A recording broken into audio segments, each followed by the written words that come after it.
ഇനി മനസ്സ് തുറന്ന് ചിരിക്കാം. അതെ, ഒരു കോമഡി എന്റർടൈനറുമായി എത്തുകയാണ് കൃഷ്ണശങ്കർ, സുധി കോപ്പ, കിച്ചു ടെല്ലസ് ചിത്രം പട്ടാപ്പകൽ. ഈ വരുന്ന ജൂൺ 28-ന് ചിത്രം പ്രദർശനത്തിനായി എത്തും.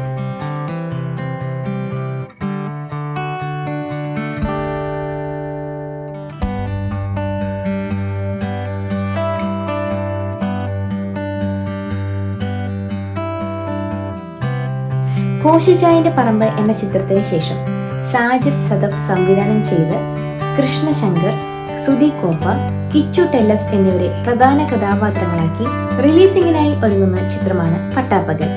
ശ്രീനന്ദനം ഫിലിംസിന്റെ ബാനറിൽ എൻ നന്ദകുമാറാണ് പട്ടാപ്പകൽ എന്ന ഈ ചിത്രത്തിന്റെ നിർമ്മാണം ചെയ്തിരിക്കുന്നത്.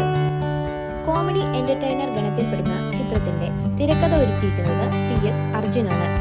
SV കൃഷ്ണശങ്കർ, കിച്ചു ടെല്ലസ്, സുധി കോപ്പ, രമേശ് പിഷാരടി, ജോണി ആന്റണി, ഗോകുലൻ, ഫ്രാങ്കോ ഫ്രാൻസിസ്, പ്രശാന്ത് മുരളി, വിനീത് തട്ടിൽ, രഞ്ജിത്ത് കൊങ്കൽ, രഘുനാഥ്, നന്ദൻ ഉണ്ണി, ഡോക്ടർ രജിത് കുമാർ, ഗീതി സംഗീത, ആമിന, സന്ധ്യ തുടങ്ങിയവർ ചിത്രത്തിലെ മറ്റു കഥാപാത്രങ്ങളെ അവതരിപ്പിക്കുന്നു.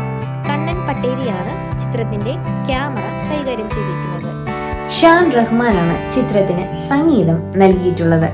മ്യൂസിക് 247 ആണ് ചിത്രത്തിലെ സംഗീതത്തിന്റെ rights സ്വന്തമാക്കിയിട്ടുള്ളത്.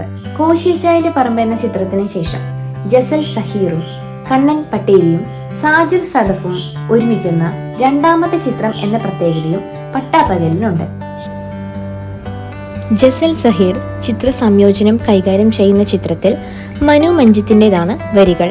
Production controller Nisar Muhammad, chief associate director Aneesh George, കലാസംവിധാനം ചെയ്തിരിക്കുന്നത് സന്തോഷ് വെഞ്ഞാറമൂട്, വസ്ത്രാലങ്കാരം Gafoor Muhammad, makeup Jithesh Poya, action Mafia Sasi, choreography Pradeep Antony, production executive Gautham Krishna, finance manager Sajith Sathyan, Radhakrishnan, associate director Jismon George, Rakesh Krishnan G, stills